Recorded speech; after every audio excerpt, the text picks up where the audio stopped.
being said that when a ghost, spirit, or demonic force is in the near, your hair is standing up straight due to static electrical charge it's moving in or with. But what if there's another reason for our hair to act this crazy from time to time? What if we, the modern version of the Homo Sapiens, still possess a primordial but natural ability of blowing ourselves up, so to speak, as soon as we are in a stressed or dangerous situation? Indeed, an idea as such could be for some a ridiculous one, but imagine walking home from work and you are passing a dark alley. You will feel a little bit stressy due to the fact of you not knowing what might be hiding in the dark corners. This feeling of fear could be a leftover from ancient times in order for us to sense if there is a bloodthirsty predator or not, and then to flee or fight. I am your host, Maria Anna van Driel, and you are listening to The Nextruth, where science and myth meet. And this week I'm speaking with film director, science-based paranormal investigator, and award-winning author and co-author of over 20 books and thousands of articles on a wide variety of topics, including urban legends, the paranormal, critical thinking, and media literacy, Benjamin Radford. About if there could be a more earthly explanation for what we have become to understand as the paranormal. Ben, welcome to the Nextruth podcast. I'm very happy to have you here. We had some troubles with the time zones. I was sitting here at 12 at noon waiting for you, and then I realized, no, it is 6 in the evening, and then it is, oh no, my God, it's 10 in the evening. So, but finally we got connected. And yes. Strange time slips. It's like time travel, isn't it? What do you thought about the intro? I sent you that in front. Yeah, no, it was fine. It was interesting. The photo that you used, which is fine, it was taken at a supposedly haunted hotel in my home state of New Mexico, which is probably best known for, of course, the Roswell crash and Breaking Bad and the Wile E. Coyote and Roadrunner cartoons, of course. That particular the photograph that you used was a mirror that I was looking into, and it was very late one night, about maybe 2 or 3 in the morning, and I wrote about that experience because it was one of the last times that I did a full ghost investigation after having done it for many years, and it was sort of I wrote a piece about it sort of. And I think, in fact, it could have been in Nextruth, where I talked about how I was disappointed that after all these years of investigating ghosts and wanting to be on location and seeing things, that nothing dramatic ever happened. It was always this, like this sound over there, this little light over there, or, some story that somebody said, 5 years ago. And I was sort of sad and disappointed that if there were ghosts there, they weren't making themselves known. Yeah, because when you, I guess you're referring to that article of you, Caught Between the Possible and the Paranormal. That one? Well, that's one of them. Yeah, it was actually taken at a hotel called the St. James, and it was supposed to be ghosts everywhere, and it's an old West place, so there were cowboys and and lawmen and Indians and stuff going through there. So it's a place where there's genuine historical events and real, we know for a fact that, that Billy the Kid came through the town, this and that. And of course, there's this whole romanticized nostalgia for the American West and the gunslingers and all that. And that, of course, feeds into the local ghost stories there. Yeah, because you in that article you stated, and I quote from your article, I've been temporarily stumped by specific claims on some cases, but in the end I figured them out.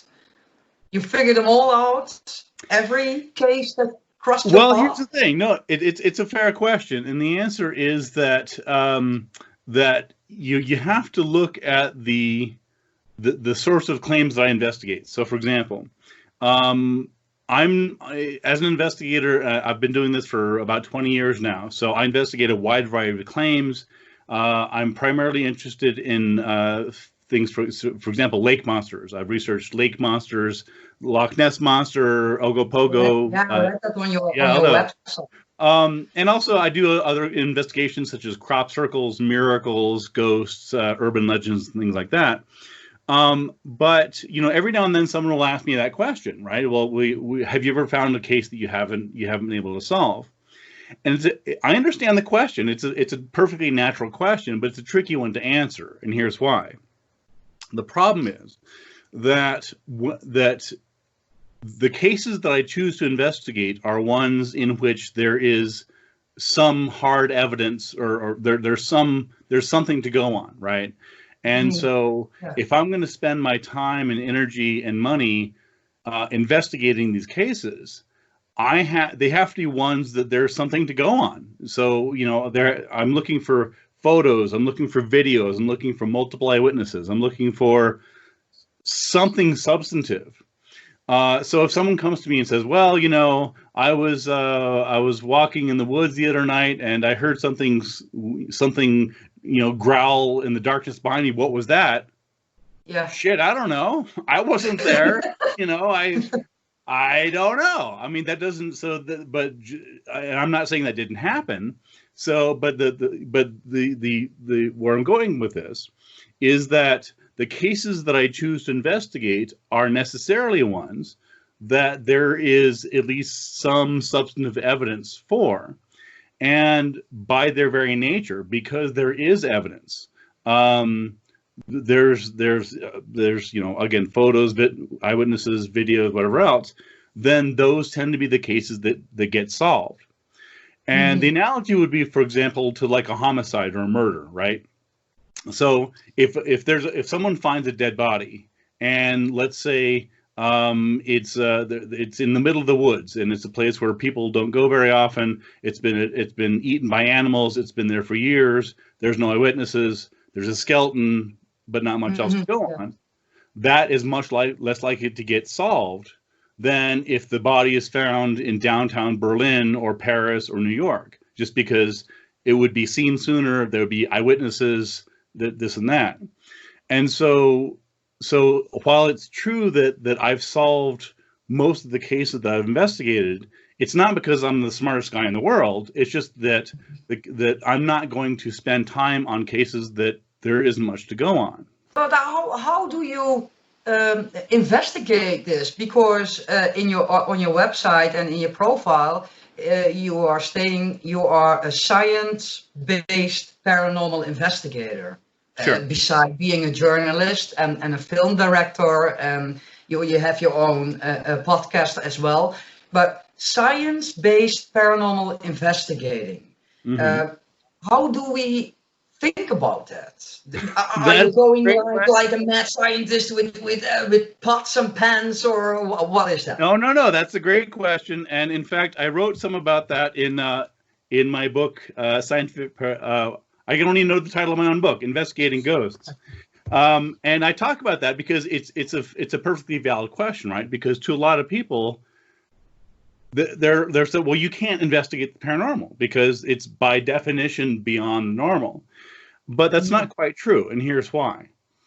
Is that in many of these claims about ghosts, for example, we'll just focus on ghosts if you like, that these are scientifically testable claims. So, for example, if somebody says that in a haunted house or wherever else that there is a woman's voice when no one's in the home, or objects suddenly move and cabinets open and close and whatever happens, these are testable. This is measurable. This is not. I mean, either it's a hallucination or an illusion or a hoax or a mistake, or these things are actually literally happening. If they're actually literally happening, then we can measure them. We can put a camera on it. We can see them actually moving.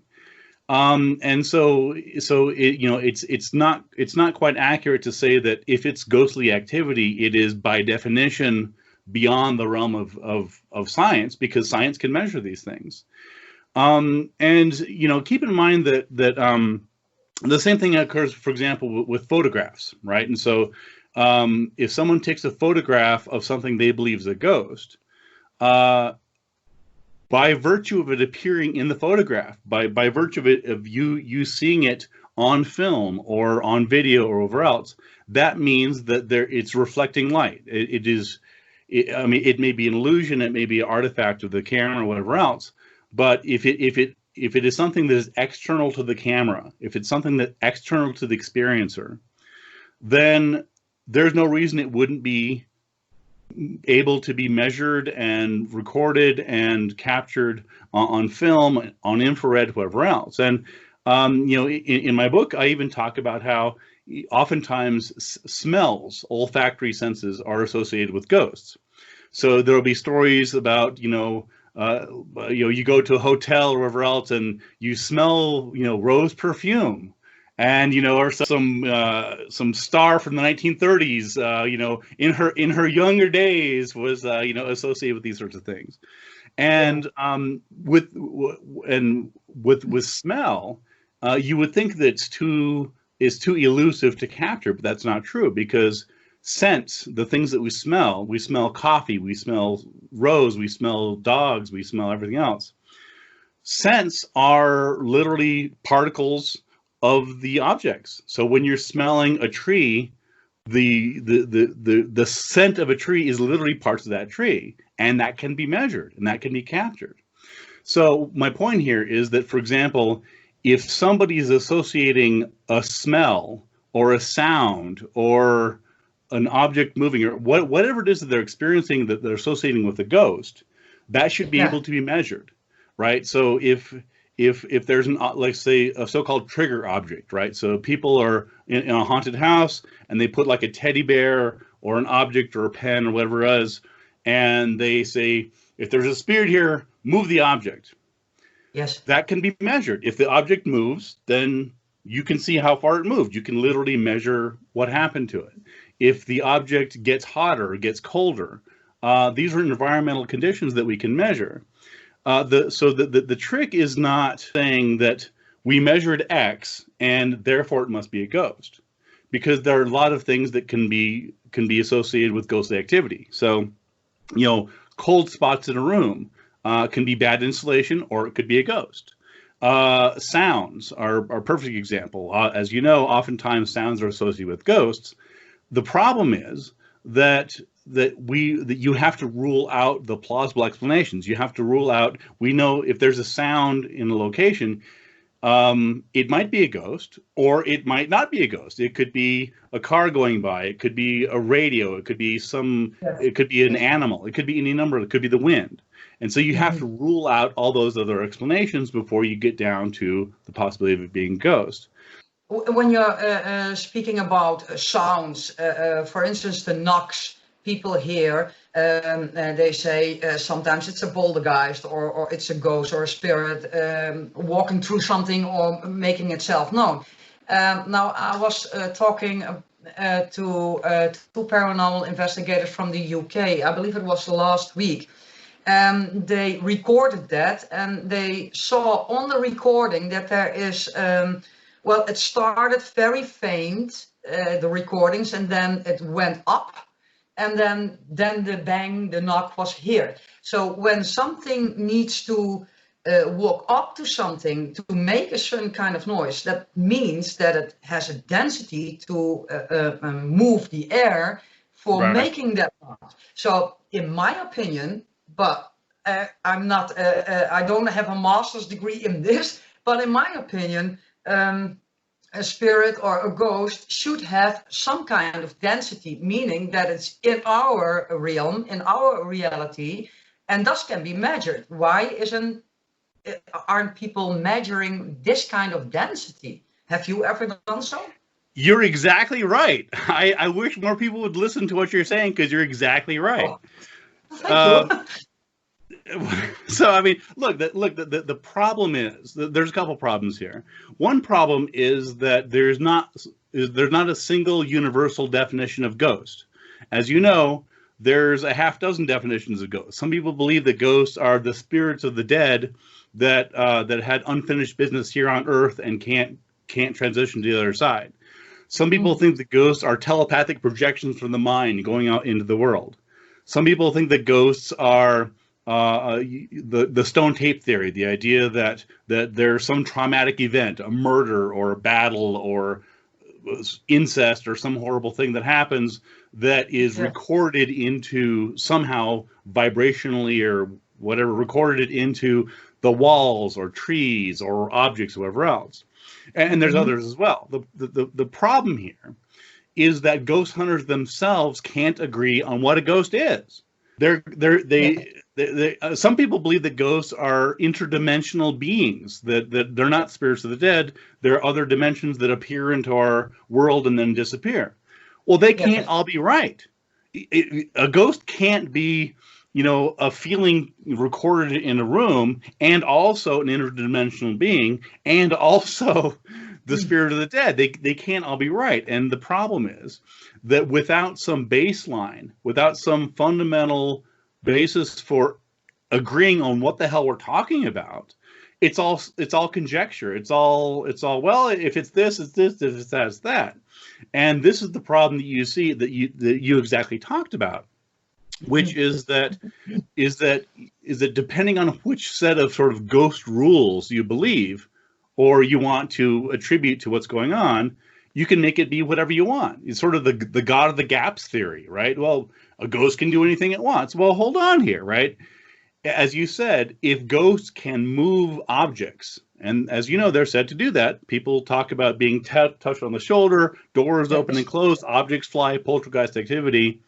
If those stories are true, and I'm not saying they're not, but if they are true, then by definition, physically, the ghosts have material mass. I mean, you that's how that works. In some form, in some form either. But at the same time, right? So you have ghosts that can presumably, open and close things and move objects and move keys and this and that. But at the same time, you have people saying, well, yeah, but ghosts can go through objects, right? Ghosts go through walls.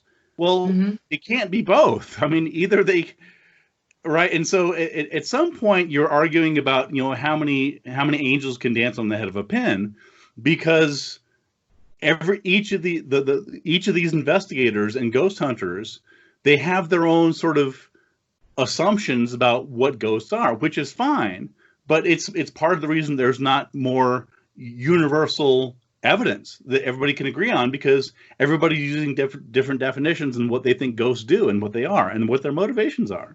So it could be very plausible that the alien species, many organizations, many companies are searching for are the ghosts of the paranormal investigator.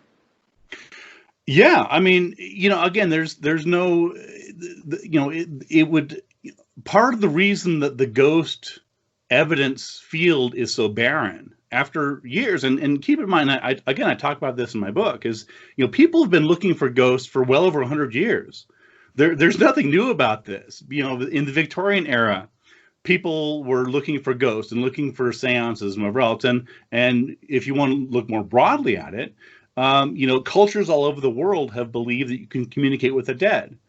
Cultures in South America, you can call it ghost if you want. You can call it spirits, whatever it is.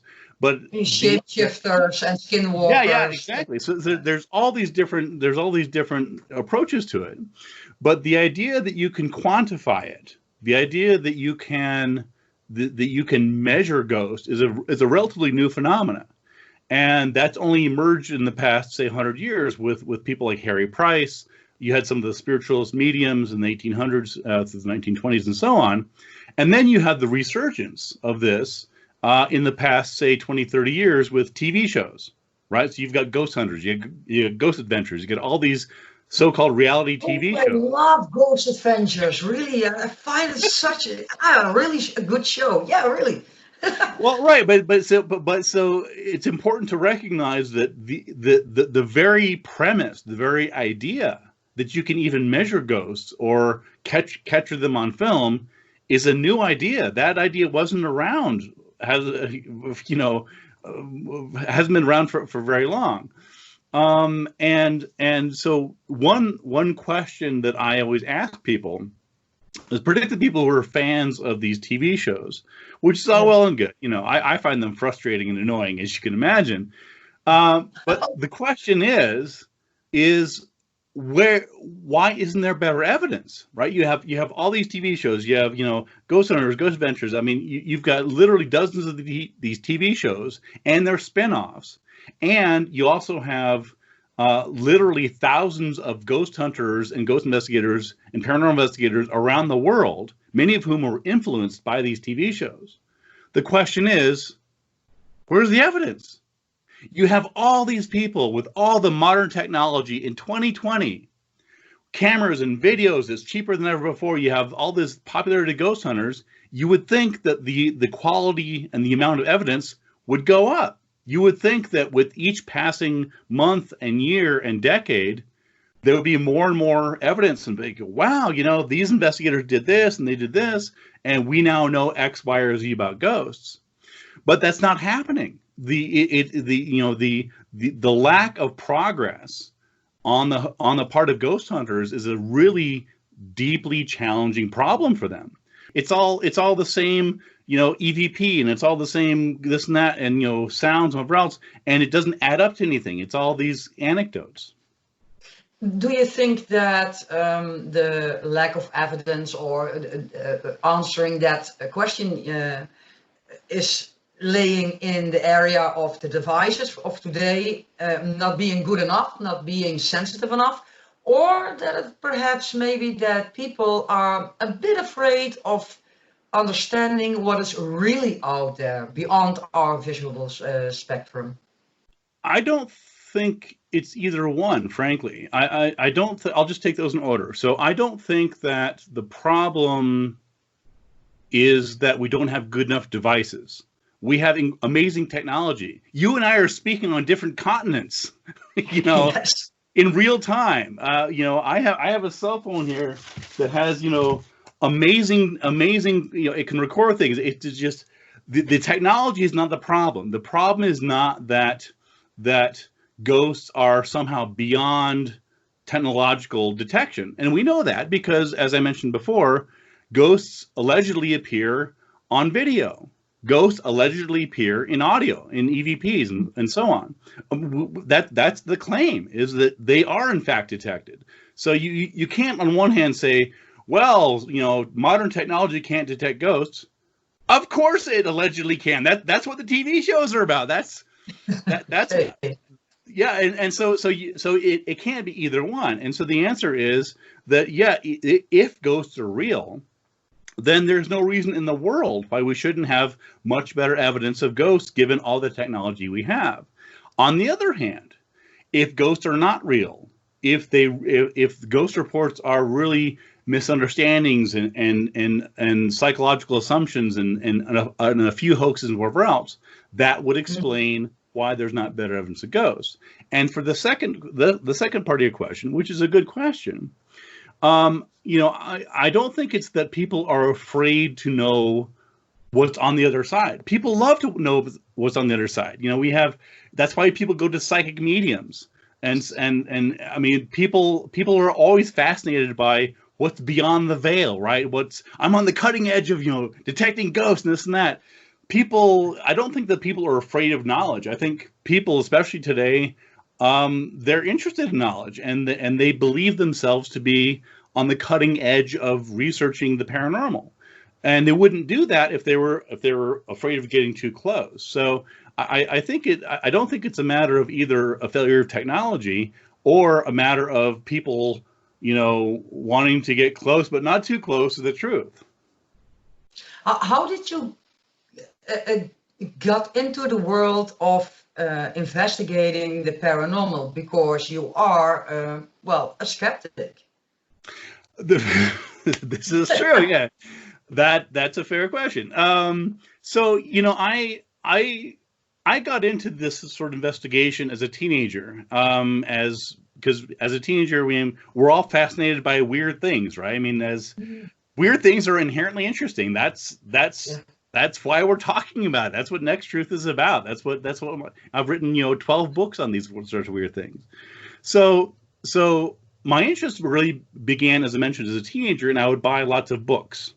And I've always been an avid reader, and I would buy books as a teenager, and there would be books on the paranormal, Frank Edwards, and Reader's Digest, Mysteries of the World, that sort of thing. And I was fascinated by these books. And they're talking about Loch Ness Monster and alien visits and Roswell crash and ghosts and paranormal and crop circles and miracles. But I got disillusioned because I realized that most of the books I was reading, they weren't based on the investigation. They weren't based on facts. It was all, somebody said that somebody said, or, it is said that, or, all these sorts of, they were interesting stories. And I love stories. I'm a folklorist. I trade in stories and legends. I love that sort of thing. But I also make a distinction between a story and the truth, because stories are not always the truth. In fact, often they're not. And so it was important to me to blend the two, to say, okay, there's these stories, there's these eyewitness accounts, there's these legends, whatever else. They're interesting and I love them, but are they also true?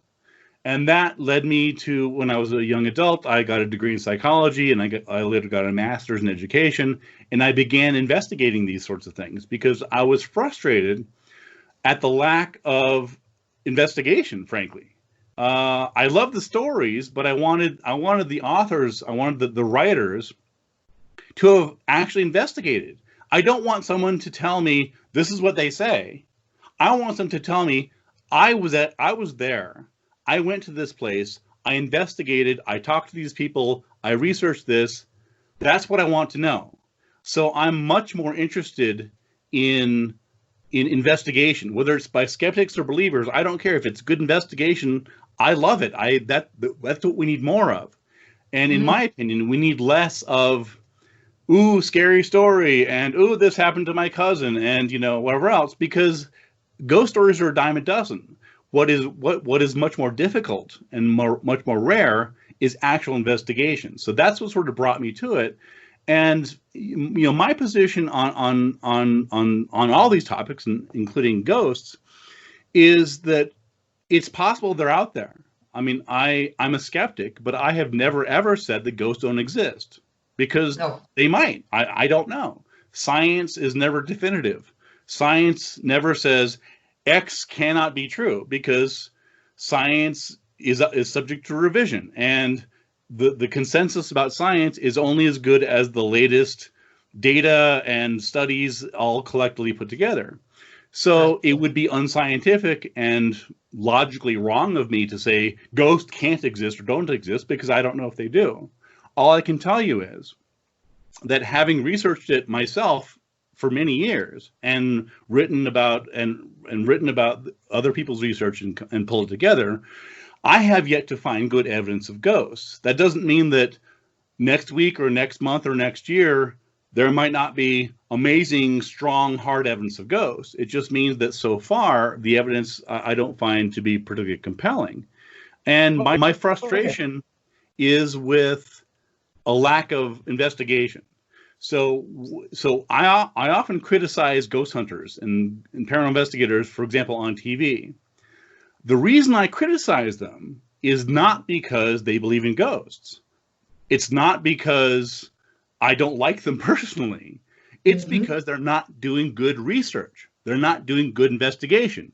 And my position is that ghosts and miracles and weird things, these are fascinating topics, and they deserve good investigation. They deserve more than just stories and, ooh, what was that? And, oh, they deserve real good work. That's what I think. What do you consider being good evidence for a demon, or the existence of ghosts, or the urban legend to be true? What do you consider as good evidence? Yeah, that's a fair question. It depends on the specific claim, right? And so there's not one blanket, this is good evidence for X, because again, it depends on what exactly is being claimed. But so, for example, ghosts. That's a common theme, so we'll go with that. So, good evidence of ghosts would be something that that is replicable and demonstrable. So, for example, if somebody says that on a full moon night in some location, a spirit appears and walks down a hallway, and she's mourning for her lost love or whatever. If this is true, then number one, great. I want to be there. I want to check it out. I want to see this thing. You want to see it with your own eyes. Absolutely. But more importantly, if it's true, then we should be able to document that.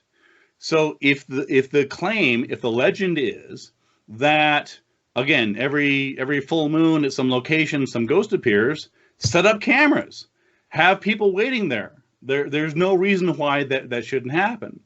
But then you get people saying, well, yeah, but it's unpredictable. Well, okay, that's fine. But if your question to me is, what would be good evidence?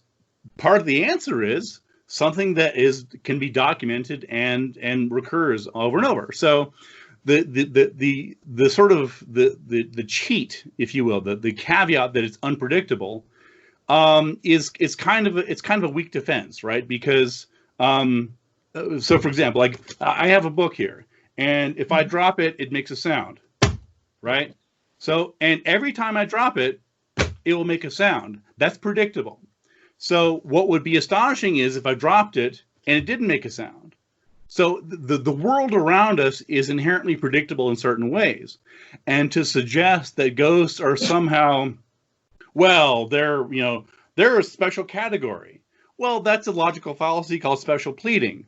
It's just like, well, again, you're making up your own rules. Like, well, I mean, if you're going to do that, then ghosts are basically an act of God. They're something that we can't prove at all. But if you're going to frame ghosts and these are things as something that can potentially be investigated, then you have to give some rules that you think are true. So that would be one example. Another example would be speaking to a ghost and a ghost revealing knowledge that is not known. So, for example, as you know, there are psychic mediums who claim to talk to the dead. There's lots of them on TV and elsewhere. And usually, because I've investigated them for many years, usually the information they give from the dead are things like, Mom loves you. Your friends are all around you. Little Fluffy misses you. Do you remember that one time when you were out at the park and your dad said something funny? He's remembering that right now. These are not useful information. This is not helpful information. So it does a little bit general. It's all general. But part of the reason it's so general is because that's what people want. People go to to spiritualists and to psych mediums and to people who claim to talk to the dead. They're not investigators. They're not wanting investigation. They're wanting comfort. They're wanting people to say that your loved ones are around you and your dead husband misses you and they're looking out for you. That's the messages they want, and so that's the messages that psychic mediums give them, which is fine, but that's not evidence for ghosts. So to get back to your question, good evidence for ghosts would be something where a psychic medium contacts a dead person and gives information that only that dead person could know. And that has not really happened. There are a couple claims, but if you actually look into them, they quickly fall apart. So, for the most part, again, they're just giving this sort of general information that is not useful at all. And if you think about it, there are huge numbers of cases in which the dead person could give verifiable information that only they know. I'll give you a couple of quick examples. High-profile murders. Yes. Right. There are high-profile murders to this day. Natalie Holloway, who you may remember about 20 years ago, she disappeared in Aruba. Her body's never been found. The police, her family to this day doesn't know whatever happened to her. Oh. It should be easy for a psychic medium to contact the ghost of Natalie Holloway and say, what happened to you? Where is your body? How can we find you? There's unsolved murders and crimes all over the place. Yes. There's Madeleine McCann, the girl who went missing in Barcelona, the British girl. Presumably she's dead. That's the best belief. Why can't her ghost be contacted and say, what happened to you? Who was your killer? Where is your body? Help us solve the case. To react to that, when, for instance, there is a medium or mediums who really can see this, who really can make a connection with one of the persons that you just named. What do you think that the police will say in the moment that this woman or man says, okay, no, her body is over there and it's laying there and it is there, and etc. You will be a suspect right away. You will be arrested, because how the heck can you know something like that? You know? Well, no, I understand. It seems logic that these people say, okay, no way, I'm not going to connect with that. Right. Well, there's two answers to your question. The first one is that many people absolutely do claim to talk to the dead. I mean, psychic detectives. I've written about them in my books. There's dozens and dozens of psychic detectives who do exactly what you just talked about. They do claim to talk to the dead. They do claim to find missing persons. Yes. So I mean, there are people who absolutely go to the police saying, I know where this missing person is. I've investigated many of them myself. The second answer, the second part of the question, is that I don't believe for a minute that a psychic with integrity, a person who genuinely believes they have the abilities, and they do have the abilities, to contact the dead, would not use that power, that ability, to bring closure to the family, to bring to find a suspect. Right? If you have a serial killer who killed somebody, are you going to remain silent? And are you not going to tell the police that give information that might actually save someone's life because you think that you might be a suspect? And keep in mind that, of course, there are alibis, right? I mean, if you're a psychic detective and you say, I'm speaking to the ghost of this dead person, and they say, well, she disappeared on August 3rd. Where were you? And the answer is, I was with my friends. Here's a video of the birthday party. So, I mean, just because you claim to have information about where a missing person is, doesn't mean you're suddenly suspect number one, because assuming you didn't actually do it, which is a good assumption, you have an alibi. You were at your doctor's appointment. You were somewhere else. So just because you claim to have information about where somebody is, doesn't mean that you're suddenly going to go to jail because they believe what you said. And the other thing to keep in mind is that police are very practical, right? Police want techniques that will solve the case. In general, they don't care where it came from. If it's an anonymous tipster, if it's a psychic, whoever else, if they want to solve the case, and if the person is found, then all the better. And the other point to keep in mind, as I just mentioned, you can be anonymous, right? If you truly are psychic and you truly are speaking to the ghost of a dead person, and you're genuinely worried about being fingered as a suspect, call in anonymously. Every police department has anonymous tips. You can say, I believe that this person is found there, and there's no way that you'll be accused of it. I can hear your, almost skeptical passion about that. And now I suddenly have to think about Amelia Earhart. That's a great example. Absolutely. Amelia, I was actually going to bring up Amelia Earhart, but it crossed my mind. Now, again, there's so many examples of, of missing persons and people who are murdered, and just where we, and if these cases are true, then there's no reason I can think of why the ghosts wouldn't be available to tell people exactly what happened to them, where their body is, who their killer is, right? What better way to connect with somebody than to do that. Now, there's a danger here, and I'll just talk about this for a second. And the danger is that if these psychics and these ghosts communications aren't real, which in my opinion they're probably not, and in my investigations they're not, then that could do very real harm to people. I'm thinking, for example, of the Salem witch trials, where you had what was called spectral evidence, and you had innocent people who were being accused of witchcraft and murder and things like that, based on people that claim to communicate with ghosts. And this is dangerous territory here, because you have innocent people's lives, in some cases, being hung or burned or ostracized, what's run, based literally on people who claim to talk to the dead, talking to their ghosts. So you can see why, as a skeptic, that's a passionate thing for me, because part of my job that I see it is to protect innocent people and to bring critical thinking to these topics. And once you begin believing and assuming that people who claim to talk to ghosts can actually do so, that gets a slippery slope, because there easily can be false accusations.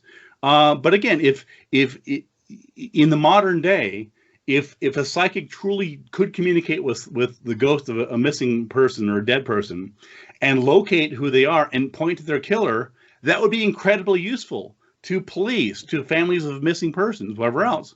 And yet it's not done. Where are they? Why isn't that done? Now, you mentioned a couple of times the term killer and high profile murders. I know you have a book, Bad Clowns. Yes. And I spoke with, that is about 2 or 3 weeks ago, with Professor Frank T. McAndrew. He has written a couple of articles about killer clowns. But what is your interest in those, clowns and Batman ideas and why? Yeah, that's a good question. When I was telling my friends and colleagues that I was writing a book on clowns, they were baffled by that, because they're like, well, you write books on ghosts and paranormal and urban legends and lake monsters and mass hysterias and things like that. And I said, yeah, and that's the angle I'm taking to clowns. And so while on the surface they may seem to be very sort of disparate topics, like what do they have to do with each other, in my mind they're perfectly connected, because in the clown book I'm trying to explain an unusual phenomena. Which is what I always do, which is, in this particular case, it's evil clowns. Evil clowns are unusual, thankfully. It's like, we don't want them to be common. It's a rare phenomenon. Exactly. A strange phenomenon. And so what I did in my book, Bad Clowns, is I examined this unusual character from different perspectives. So I looked at it from a historical perspective, from cultural perspectives, from pop culture perspectives, and also urban legends and mass hysterias, because as you mentioned a second ago, there are legends and stories about evil clowns roaming the streets, abducting people, for example, abducting children. Yeah. And this is very common. Well, no, very common. But this happened primarily in the 1980s and 90s, and it happened around the same time. And you and I are both old enough to remember this, of the Satanic Panic, where you had people who were terrified there were Satanists behind every door, and there were cults that were allegedly abducting kids and whatever else. And this all happened around the same time. So there was this moral panic around strangers and stranger danger and people dressed as clowns. But there was never any evidence for this. There was never anybody that was actually abducted. So it was this sort of interesting blend of folklore and legend and mass hysteria, so all wrapped up into one. So that was really what intrigued me about the clowns, was trying to sort of see where the clowns went bad and why the scary clown is such an evocative figure in pop culture. ranging from the Harlequin to the Joker, the Batman villain, Pennywise, Krusty the Clown, and things like that. So that's the connection. Ronald McDonald's. Right? Yeah, absolutely.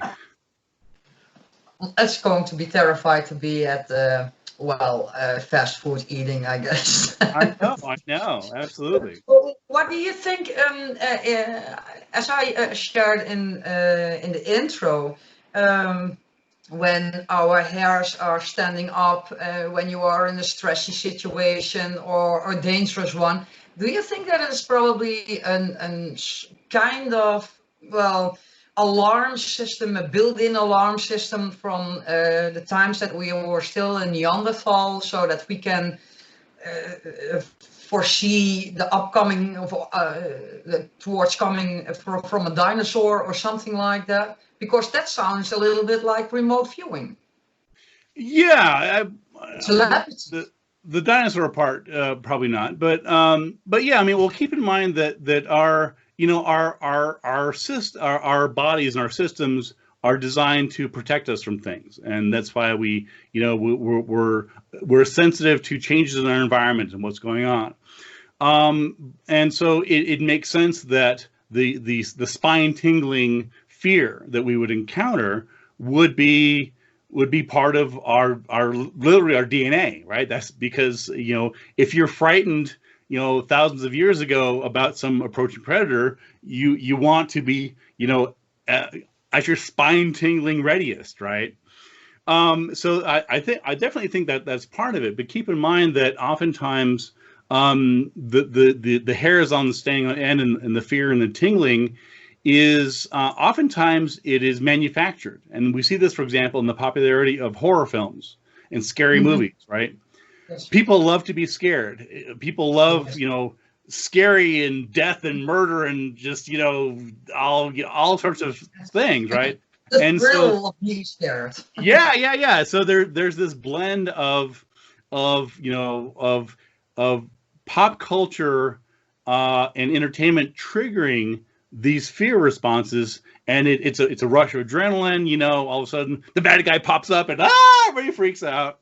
So, but that's done within a safe context, and so I think that it's an interesting fear reaction because, as you mentioned, it is inherent in our DNA and our psychology, but it can also be easily manipulated. And by the same token, for example, in the context of ghost hunting, it can be misleading. So, for example, I've seen cases, and I'm sure you've seen them as well, where a ghost hunter will, for example, be in a location and they'll suddenly get chills, like, "Oh, no, did you see that? Did you see that?" Yeah. And what was that? You get a chill or a feeling of a sensation, and which is fine, but the problem is that it can be easily mistaken for a ghostly experience. Just because you feel a chill, just because your hair's on end, doesn't mean anything. It doesn't mean it was a ghost. It could be a ghost. It could be anything else, because we're so psychologically primed to have these experiences. And so this I think is where it gets a little sticky. Is it's important for ghost hunters and others to not exaggerate or overinterpret these sorts of sensory phenomena, because again, we as we all know, we can be frightened by things that there's no reason to be frightened of. A sound, turns out to be a cat, or it's just a stranger coming at us in the night, and then they turn a corner and it was some little old lady. So, but we're primed to overreact in many ways to dangers. And that serves a useful purpose historically and evolutionarily, but it also means that there will be times when people will be in unfamiliar location, or ghost hunters will be somewhere, and because they're aware of the framework, right? They're aware of the setting. They're psychologically primed to think that any sound is a ghost, or you can't use that as a basis for evidence. No, okay, you're correct in that. But if it's a kind of alarm system, built-in one from ancient times, then there is this high possibility that 0.01% of the ghost events and claims are real, because we are constantly like a radar scanning our area. Not that we need it in these times, but somewhere in our DNA, it's still working. No, I would agree with you. That's part of part of what's built into our evolutionary perspective and our outlook and our psychology. But I wouldn't say that necessarily logically implies that ghosts exist, because there's any number of things historically that could have frightened us, ranging from thunder to lightning to tigers to anything else, and maybe including ghosts. So I think there's a connection, but I wouldn't say there's a causative connection. So when I'm sitting behind my computer doing my work and not thinking about except for my work, and suddenly I get this, oh God, and everything, the electricity is floating up from my feet up to my knees and etc. And I look behind me, nothing is there, but somewhere in my mind there's a little girl hopping around. What the heck is that? Huh? Well, yeah, I mean, and right, and who knows what that is? And of course, I mean, there are, we're getting back to experiences, and experiences are wonderful. Experiences compose most of human life. It was a wonderful moment, by the way. Well, right, but again, this goes back to the question of what can be proven. So, for example, if you had a camera set up, just a regular, ordinary home security camera set up in your room, it could record what's behind you. And I mean, if there literally is a little girl ghost behind you, it should record that. If it's in your imagination, which is fine because we all have good imaginations, then that's one thing. But my point here is that there are presumably objective ways that you could verify whether or not your experience comports with reality. And if for example you set up a camera in the back corner of your office, and you suddenly feel something, and you turn around, and you later look at the video camera, and there's just you turning around, that doesn't mean that it wasn't a ghost. It just means that the mechanism that you set up to try and verify that objectively didn't find anything. So again, was it a ghost? Was it your imagination? Who knows? But therein lies the gap. There's the disparity between our experiences and what science can prove. And in these kind of thoughts and investigations that you have conducted, this information and data you apply to your documentaries? Yeah, well, I mean, the sorts of films that I do, they're animated short films, so I haven't made documentaries. But yeah, in terms of my investigations, yeah, I mean, my goal is, regardless of the topic, is to try and understand what's going on. So if someone says to me that they saw a ghost, or they saw a lake monster, or they experienced a miracle, or psychic powers, or whatever it is, my goal is to try and understand that experience. And if the answer is that really happened, great. That's cool. I want to be there and see the ghost and see if they can do it again and move objects with their mind and whatever it is.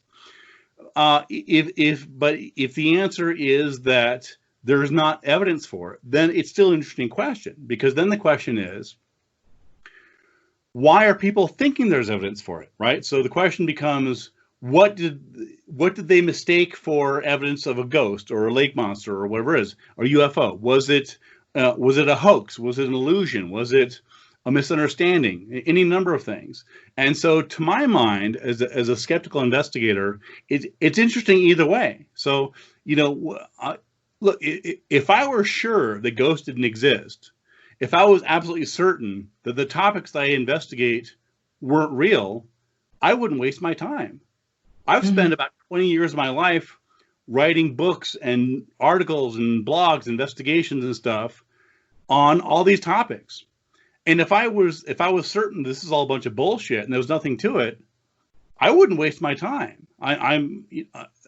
So my interest is in genuinely trying to understand what's going on. So I am a skeptic. Not completely a skeptic. No. I mean, I'm a skeptic, but being a skeptic doesn't mean that you doubt everything. It just means you're asking for evidence. And frankly, I think we should all do that. So I see that the hour is almost over.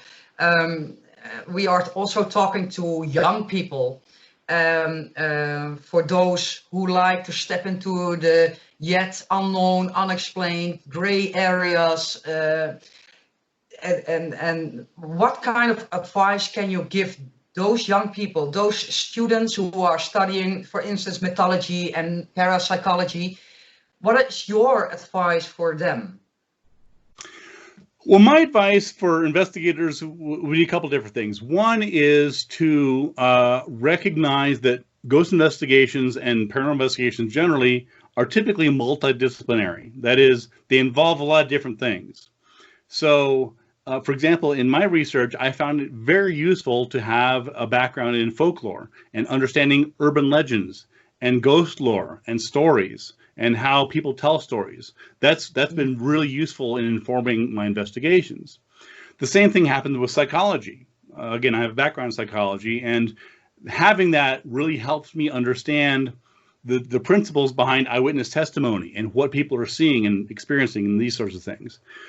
That doesn't mean that everybody who goes into this has to have some formal education in these topics, but it means that it's helpful to recognize that there's different angles to these sorts of things. It's not just don't just go by what you see on TV or some ghost hunters or whatever it is. Understand that this is a broader topic that has a much richer history that really deserves to be investigated. And the second thing I would say would be to do your research and look at different perspectives, and remember that when you see a TV show or you see a magazine article or a book or whatever else on ghosts or anything else, it's coming from one particular perspective. Oftentimes it's a believer perspective. It's, I experienced this and this is my evidence, blah, blah, blah, and they go on. And that's all well and good, but remember and understand that oftentimes there's another perspective. There's another person that has a different idea or interpretation of what's going on, often, for example, a skeptical perspective. And that doesn't mean you should believe me or believe somebody else. It just means that you should be aware that there's different ideas, and don't assume that whatever TV show you're watching or whatever book you're reading is the whole truth or is the entirety, because oftentimes it's important to see it's important when you see an argument. It's important to say, okay, that's all well and good. What are other people saying? What is the counter argument? Right, and not just go with what you're told. So that's basically it. Is think for yourself, apply science and critical thinking, and search for the truth. And if the truth is that these things are real, try and prove it. If the truth is these things probably aren't real, then try and understand why people think they're real. So Ben, before we close out, can you tell us where we can find your books, your podcasts, your films that you have made, or Sure. your website? Yeah, absolutely. I'm, as you mentioned, I'm a co-host and co-founder of a podcast called Squaring the Strange, like Square Strange. It's available on iTunes and everywhere else. It comes out every 2 weeks or so. It's free. So I have two co-hosts, Pascual Romero and Celestia Ward, and we all sort of bring different perspectives to weird things. We've recently done articles on fairies and urban legends and weird things. So that's a fun topic. As you mentioned, I have about a dozen books out on various topics. I did a whole book on ghost investigations. I happen to have it right here, Investigating Ghosts. Cool. It's under $20. It's I'm told it's good. It won an award for what that's worth. You can find me on Twitter and also on Facebook. And I also do blogs for the Center for Inquiry, which is a nonprofit educational organization. And it seems like I'm always doing something. So if you're interested, check it out. Thank you all for tuning in this week on The Nextruth, where science and myth meet. Make sure to visit our website, www.nextruth.com. That is Nextruth, all in one word, .com. And let us know what you think about our podcast. While you're at it, if you found value in this show, we would appreciate a rating on our website in the section The Nextruth Podcasts. Or if you would simply tell a friend about the show, that would help us too. I am Maria Anna van Driel with The Nextruth. Be sure to tune in next week for our next episode.